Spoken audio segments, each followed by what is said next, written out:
आइए सुनिए, देखिए, समझिए सनातन सत्य।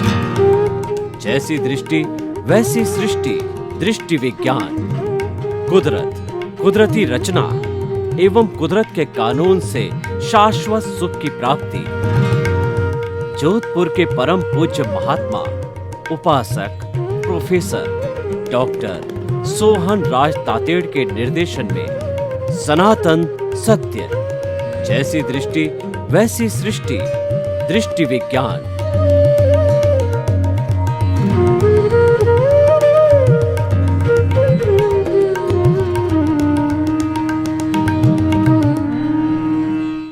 भाइयों और बहनों, मातृशक्ति को नमन।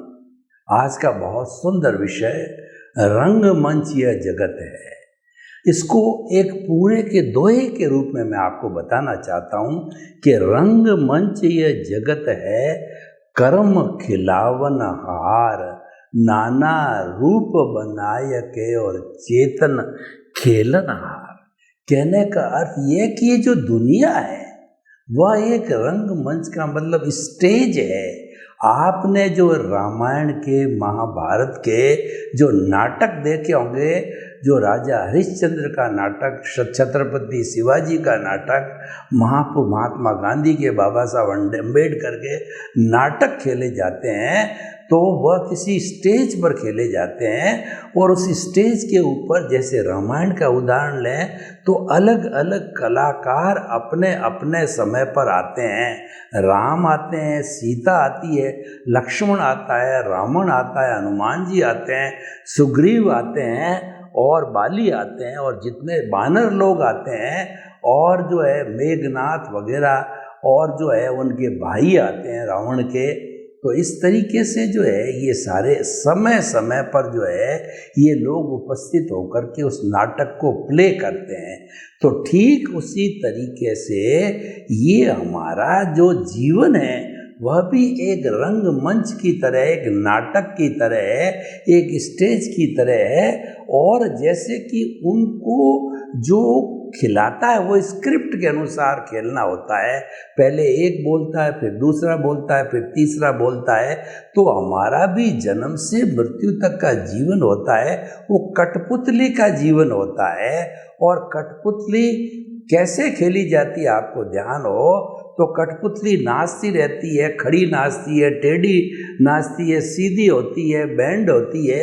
ये सारा जैसे कि एक जीवित जो है वो प्राणी नाच करता है, वैसे कठपुतली नाच करती है। लेकिन नचाने वाला जो डोरा है, ऊपर अदृश्य व्यक्ति बैठा है जो दिखाई नहीं देता है, तो वह उस डोरे को डोरे के सारे नाचती है, नचाने वाले के साथ में नाचती है।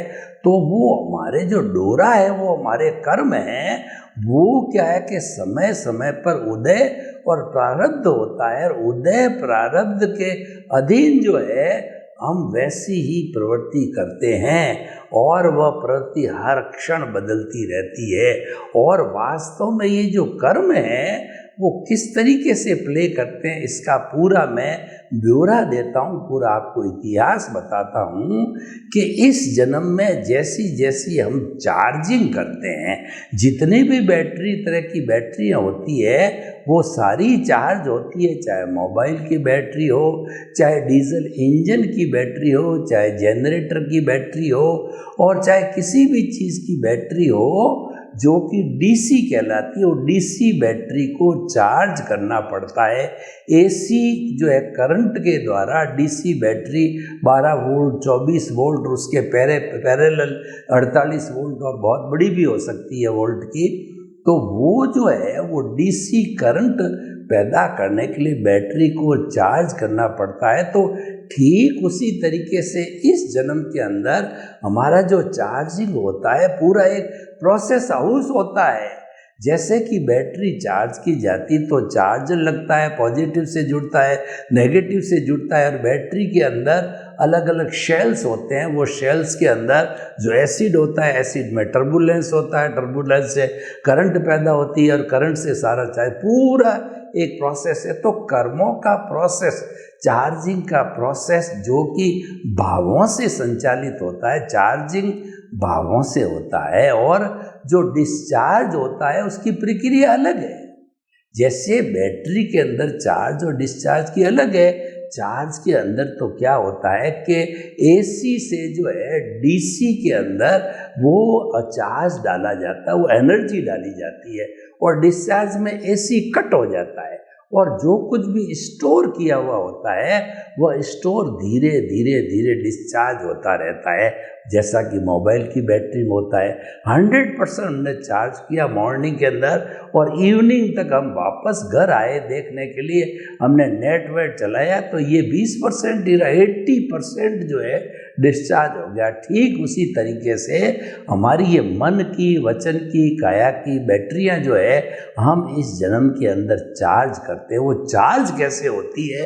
वो चार्ज करने वाला पुरुषार्थी कहलाता है, वो हमारा प्रतिष्ठित आत्मा होता है। देखिए, हमारी आत्मा तो एक ही है, मूल स्वरूप के अंदर आत्मा है जो कि मोक्ष की अवस्था की होती है, द्रव्य आत्मा कहलाती है, परमात्मा कहलाती है, और वो तो एक ही मोक्ष के स्वरूप की प्योर अवस्था में होती जो हमारे भीतर है, और वो अभी हम बने नहीं, उसको पाना है। और जिस दिन उसको पा लेंगे फिर हमें शरीर नहीं धारण करना पड़ेगा। वो तो मोक्ष की अवस्था में सनातन सत्य के रूप में होकर के और मोक्ष में प्रभु बन के, भगवान बन कर के, और ये जन्म मरण का चक्कर उसका छूट जाता है। उसके पहले पहले जो होती है मूल आत्मा है, वो तो दृष्टा है, और हमारी प्रतिष्ठित आत्मा है वो सारा पुरुषार्थ करती है। जितना भी पुरुषार्थ मोक्ष तक को पहुंचने का होता है, या हम कहिए निगोद की अव्यवहार राशि से निकल करके व्यवहार राशि से एकेंद्रिय, द्वेंद्रिय, त्रियेंद्रिय, चतुरिंद्र, पंचेंद्रिय, नरक गति, तिरेंज गति, मनुष्य गति, देव गति और मोक्ष की अवस्था तक जाने में सारा कार्य प्रतिष्ठित आत्मा करती है। परंतु हमारी जो मूल आत्मा है उसकी हाजिरी के बिना प्रतिष्ठित आत्मा मुर्दा होती है। तो सबसे बड़ी बात है, दृष्टा की जो है हाजिरी चाहिए, वो दृष्टि देती है, वो प्रकाश देती है। जो दृष्टा होता है वो स्व पर प्रकाशक होता है, उसका काम केवल दृष्टि देना, प्रकाश देना है। तो जैसे दिया होता है, दिया स्व पर प्रकाशक होता है, उसके अंदर तेल डाल दो, बाती डाल दो, दिया चलता रहेगा, और उसका कार्य क्या है? प्रकाश को देना। स्व पर प्रकाशक है, वो खुद भी प्रकाशित होता है और हमको भी प्रकाशित करता। दृष्टा ने दृष्टि दे दी, तो अब जो ये दृष्टि से प्रकाशित होने वाली जो हमारी प्रतिष्ठित आत्मा है, ये चार्ज भी करती है, डिस्चार्ज भी करती है। इसका एक भाग अज्ञा कहलाता है, उसका दूसरा भाग प्रज्ञा कहलाता है। और जो चार्जिंग करती है, चार्ज को लाइव प्रतिष्ठित आत्मा कहते हैं। वो लाइव प्रतिष्ठित आत्मा को बहुत ज़्यादा काम करना। डिस्चार्ज तो ऑटो मोड से चलती है। जब बैटरी चार्ज की हुई हो, डिस्चार्ज होना है तो उसको चार्जर में नहीं लगाना होता है, वो तो ऑटो मोड से ऑटोमेटिकली डिस्चार्ज होती रहेगी जैसा चार्ज किया है। तो डिस्चार्ज प्रतिष्ठित आत्मा को इतना काम नहीं करना, वो तो ऑटो मोड से है। वो तो पिछले जन्म में जैसी चार्ज होकर के फिल्म के रूप में, स्क्रिप्ट के रूप में, बैटरी के रूप में, मन वचन काया की बैटरियों के रूप में चार्ज हुई थी, वो डिस्चार्ज होती लाइव होती है। उसके अंदर उसकी बड़ी प्रोसेस है। लाइव के अंदर जो है हमारा मन, बुद्धि, चित्त और अहंकार होता है। तो हम जैसे जैसे भाव करते हैं वो लाइव प्रतिष्ठित आत्मा है। देखिए, वो भाव कैसे मान्य होते हैं, भाव कैसे बनते हैं कि हमारा जो उदय और प्रारब्ध जो चल रहा है उसके ऊपर अगर हम प्रतिक्रिया करते हैं, उसके साथ जुड़ते हैं तो नया भाव पड़ता है, और नहीं जुड़ते हैं उसको मन वचन का से मुक्त, ऐसा मैं शुद्ध आत्मा हूँ, यही चिंतन रहता है, तो हमारे कोई भाव नहीं पड़ेंगे। और भाव थोड़े बहुत पड़ेंगे तो वो भाव के जो पुण्य का अर्जन होगा वो मोक्ष के लायक और सहायक होगा।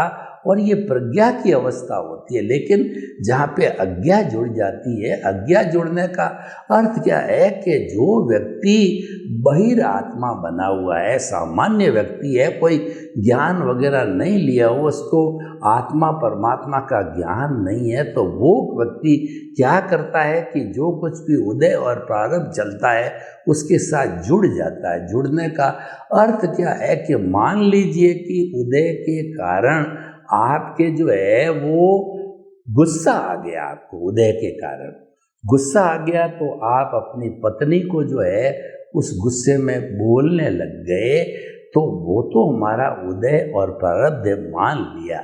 लेकिन उसके साथ जुड़ने का अर्थ ये हुआ कि आप जो है उस गुस्से को इतना स्ट्रॉन्ग बना देते हो कि वह काफ़ी लंबे समय तक उसको गाली गलौज कुछ ऐसे उल्टे शब्द बोलते करते रहते हो। वो आपका जुड़ाव हो गया। जुड़ाव हमको साफ दिखाई देता है कि हम जुड़ रहे हैं, यहाँ भुगतान हो रहा है। अगर भुगतान हो रहा है तो ये मान के चलिए कि हमारी प्रतिक्रिया नहीं होगी। भुगतान होगा तो वह ऑटोमेटिकली हो जाएगा, हम गाली दे देंगे और चुप हो जाएंगे, ये तो भुगतान हो गया। लेकिन उसका सिलसिला जारी रहेगा।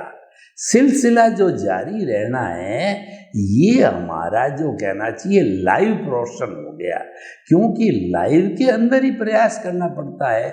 और आपने गाली दे दी, भुगतान पूरा हो गया, खत्म हो गई। एक गाली दे दी, दो गाली दे दी और आप चुप हो गए। तो आप अगर ये जानना चाहते हो कि ये लाइव चार्जिंग अब इससे डिस्चार्ज के ऊपर लाइव क्या हो रहा है, ये दोनों उसी प्रतिष्ठित आत्मा में होते हैं। डिस्चार्ज प्रतिष्ठित आत्मा चल रही है और वही प्रतिष्ठित आत्मा लाइव इस जन्म में कैसे बनती है कि आप उस सिलसिले को बढ़ा देते हो, लंबा कर देते हो कि गाली के साथ में आप शब्द बोलने लग जाते हो, उसको पीटने लग जाते हो, उसको आंखें दिखाते हो, उसको घूंसा दिखाते हो और जो है आप उसको थप्पड़ मार देते हो। यानी आपने इस प्रक्रिया को लंबा कर दिया। आपका उदय प्रारब्ध तो इतना ही था कि गाली दे, आप हमेशा मान के चलिए उदय प्रारब्ध होगा वो तो शॉर्ट होगा, लेकिन उस पर जो सिलसिला हम बनाते हैं यानी उसकी संतति, इसको बोलते हैं संतति, इसको बोलते हैं सर्कुलेशन, इसको बोलते हैं लाइव। तो लाइव है वो लंबा हो जाता है कि ये तो ऐसी है, काली है, ये जो है वो क्या है, क्या कई तरह की गालियाँ हम बोलने लग जाते हैं। ये सारी संतति का मतलब नए भाव डाल दिए और आपने गाली दे करके और चुप हो गए। इसका मतलब ये होगा आपने संभाव कर लिया, आपका भुगतान था, भुगतान हो गया, गाली हो गई और जो आपके नए भाव नहीं पड़ रहे हैं, तो नया जो है चार्ज नहीं हो रहा। तो ये बिल्कुल आप स्पष्ट समझ लीजिए कि जो भुगतान हो जाएगा शॉर्ट में होकर के हो जाता है भुगतान। जैसे कि मान लीजिए कि कोई व्यक्ति में आप पैसे मांगते हो तो वह व्यक्ति क्या है, पैसा ला करके आपको दे देता है और वो भुगतान पूरा हो गया। लेकिन अब देखिए कि नया सिलसिला उसके ऊपर चार्ज को बढ़ाना है, तो पैसे तो बेचारे ने हिसाब क्लियर कर दिया, पर आपने 2 4 5 चीज़ें ठोक दी कि तू कैसा आदमी है कि ये पैसे तो जो है वो इतने समय पे लाने चाहिए, इतने लेट क्यों लाया, और जो है तू तो साहूकार नहीं है, तू तो बदमाश है। तो उसको और हमने गाली दे करके संतति बढ़ाई, उसको जो है वो भुगतान को और बढ़ा दिया। मतलब जो लंबा करने वाला पार्ट है वो हमारा नया चार्ज है और वो नए कॉजेज डालेंगे तो वो नए कॉजेज के साथ में नई कॉजल, पहले एक कॉज को हम कॉज कहते हैं, बंच ऑफ द कॉजेज को कॉजल बॉडी कहते हैं। जीवन भर ऐसे भुगतान के साथ में हम जुड़ करके और जो करते रहेंगे तो कॉजल बॉडी बढ़ती जाएगी। नहीं जुड़ेंगे कि मेरा भुगतान है, हिसाब है, तो वो हिसाब था और पूरा हो गया। अवस्था मात्र कुदरती रचना को मान लिया आपने। अगर उसको कुदरती रचना मान लिया कि मुझे आपके भीतर, देखिए दूसरी बात ये है कि जो ही जो भुगतान समाप्त होता है तो आपके भीतर थोड़ा कहीं न कहीं पश्चाताप की बात होती है कि मुझे पत्नी को जो है वो ऐसा नहीं कहना चाहिए। तो आपको ये लगेगा कि ये भुगतान हो रहा है, लेकिन आपकी इच्छा उसको और गाली देने की, ठोकने की, पीटने की और मारो करने की होती है। तो इसका मतलब आप नया चार्ज कर रहे हो। ये डिस्चार्ज पर ही फिर नया लाइव होता है। इसको संतति कहते हैं, इसको कंटिन्यूएशन कहते हैं, और इसको नया लाइव, नया चार्ज कहते हैं। तो मेरे ख्याल से आपको अच्छी तरह से समझ में आ गया। तो इस जन्म के अंदर जो कुछ भी हमने चार्ज किया है वो आने वाले समय के अंदर हम क्या होता है कि हमारा जो आयुष्य, ये चार्ज डिस्चार्ज सारा आयुष्य से जुड़ा होता है कि व्यक्ति को इस जन्म में जितना जिंदा रहना है उसका आयुष्य पिछले जन्म में फिक्स होके आते हैं। और यहाँ से जो आत्मा, जब वो फिक्स आयुष्य पूरा करना हो जाता है, उसके पहले पहले नए जन्म का रिजर्वेशन आयुष्य बनाना पड़ेगा, फिक्स करना पड़ेगा, वरना ये शरीर छोड़ नहीं सकते। हमारे रेलवे के अंदर क्या होता है, यही तो रेलवे में होता है कि हमने जो है जहाँ तक रिजर्वेशन कराया वहाँ तक हमने यात्रा कर ली, यात्रा पूरी होते ही जो है दूसरा व्यक्ति रिजर्वेशन करा लेता है। तो इस तरह जैसे हमारा रिटर्न टिकट भी बनता है, यानी वो कराना ही होता है। तो उसके पहले आप शरीर छोड़ नहीं सकते, और छोड़ना भी है, आयुष्य को पूरा भी होना है। और पूरा जब तक आगे रिजर्वेशन नहीं होगा तब तक छोड़ भी नहीं सकोगे। तो ये सारी प्रोसेस एक साथ हो जाती है। और हम इस पूरे जन्म का जितना चिट्ठा हमने बनाया, जैसी जैसी हमने आंसर शीट तैयार की है, वो आंसर शीट हमारे मृत्यु होते ही जो एग्जामिनर यानी कुदरत है, एग्जामिनर को कुदरत कहते हैं, वो कुदरत के हाथ चली जाती है। और वही कुदरत हमेशा एक सी है।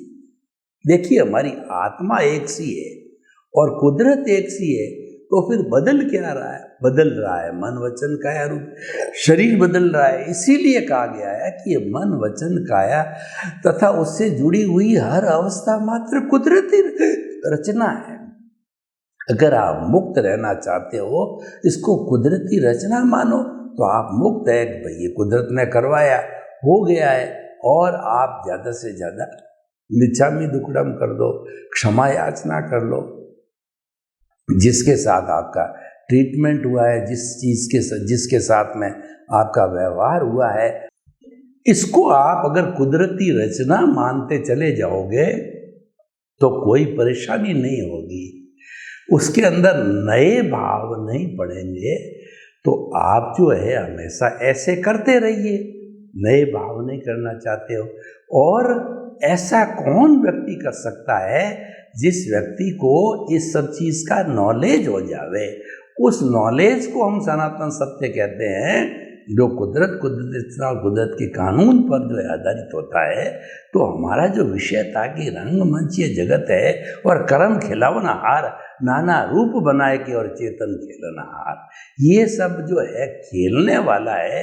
ये आत्मा यानी हर जन्म के अंदर आत्मा जो स्थायी होती है और वह चार्ज डिस्चार्ज चलता है रहता। उसको रोकने के लिए आपको सनातन सत्य का सहारा लेना पड़ेगा। आपको कुदरती रचना मानना है, तो कुदरती रचना मानते रहोगे तो आपकी कोई रिस्पॉन्सिबिलिटी नहीं है।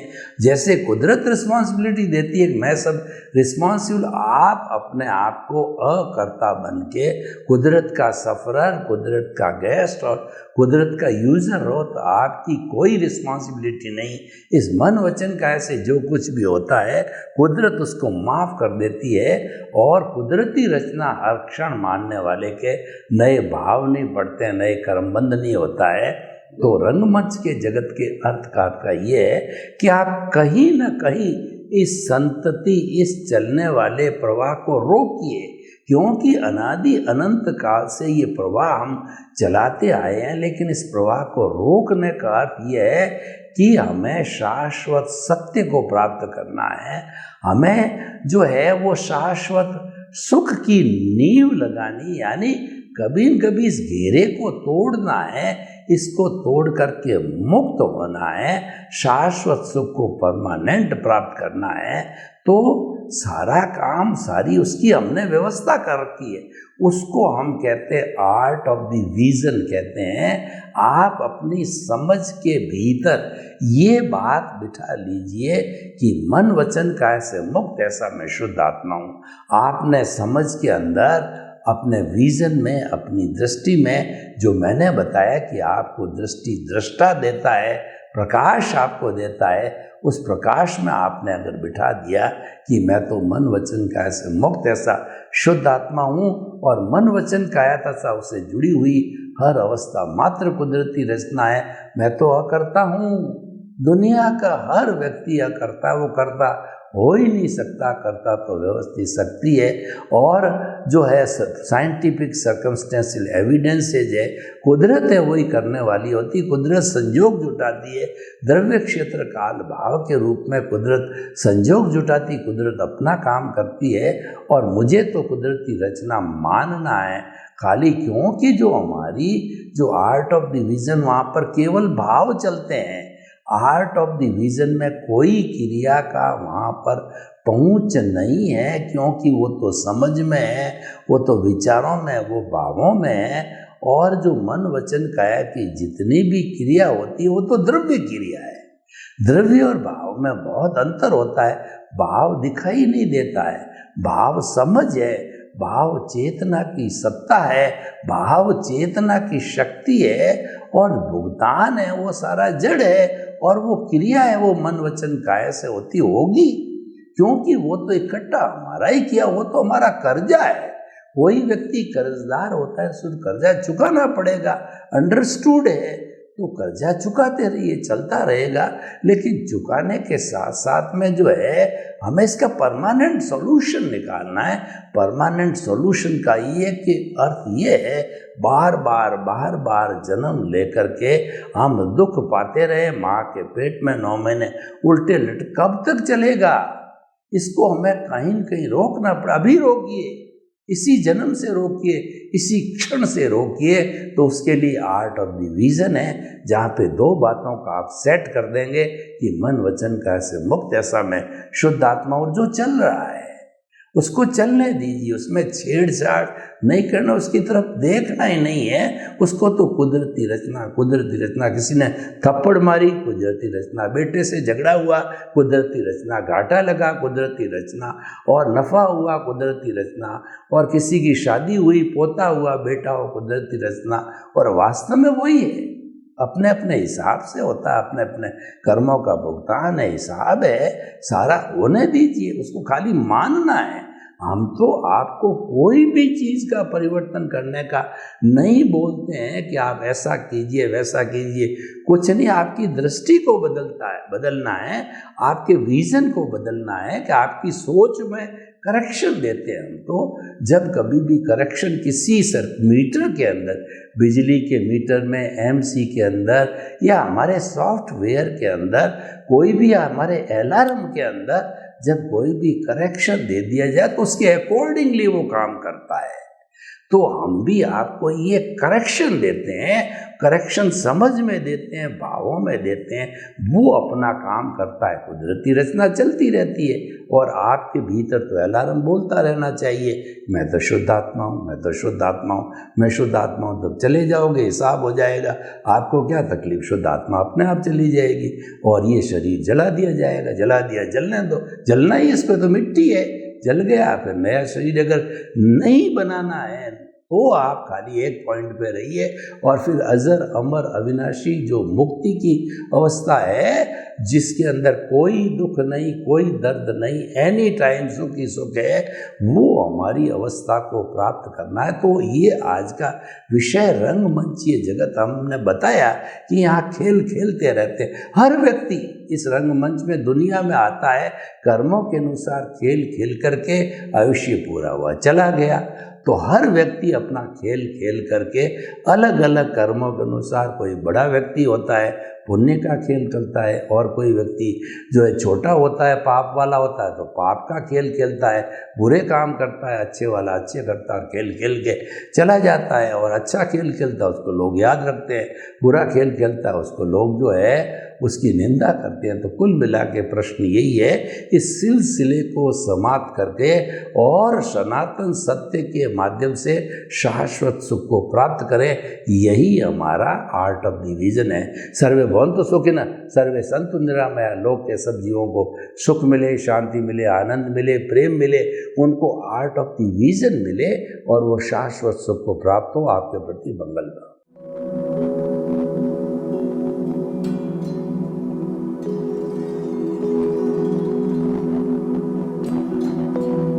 एक ऐसा अंतर्राष्ट्रीय ख्याति प्राप्त मानव जो गुरु प्रेरणा से पिछले 20 वर्षों से वानप्रस्थ जीवन जीते हुए 24 घंटे मानवता की सेवा में संलग्न है। एक ऐसा मानव जो अभी राष्ट्रीय, अंतर्राष्ट्रीय टीवी चैनलों पर 7,500 एपिसोड के माध्यम से सनातन सत्य, आत्मविज्ञान एवं पुनरुत्थान, व्यवहार एवं निश्चय जगत के जीवनोपयोगी विषयों पर हृदय स्पर्शी प्रवचन कर चुका है। उस मानव का नाम है महात्मा उपासक प्रोफेसर डॉक्टर सोहन राज तातेड़। प्रोफेसर तातेड़ द्वारा योग, दर्शन, शिक्षा विषयों पर रचित पीएचडी स्तर के 250 शोध ग्रंथ भारत के 100 प्रतिष्ठित विश्वविद्यालयों में शोधार्थी पढ़ रहे हैं तथा वे सभी शोध ग्रंथ वहां की सेंट्रल लाइब्रेरियों में उपलब्ध हैं। महात्मा सोहन राज ने अभी तक हजारों स्कूलों, कॉलेजों, विश्वविद्यालयों एवं संस्थाओं में सेमिनार, वर्कशॉप, कैंप लगाकर लाखों विद्यार्थियों को योग, दर्शन, शिक्षा का प्रशिक्षण देकर उन्हें सुसंस्कारित किया। डॉक्टर तातेड़ ने भारतीय संस्कृति उत्थान के 4000 से अधिक समसामयिक विषयों पर आर्टिकल लिखकर ऑनलाइन जर्नल, पत्रिकाओं, वेबसाइट्स पर प्रकाशित किया, जिसका उपयोग लाखों पाठक कर रहे हैं। उपासक तातेड़ के 5000 से अधिक आज का सुविचार, आज का शुभ संदेश, आज का मंगल भावना योग आदि चिंतन websites, Twitter, blogger, Facebook, YouTube माध्यमों से लाखों लोग अपना जीवन निर्माण कर रहे हैं।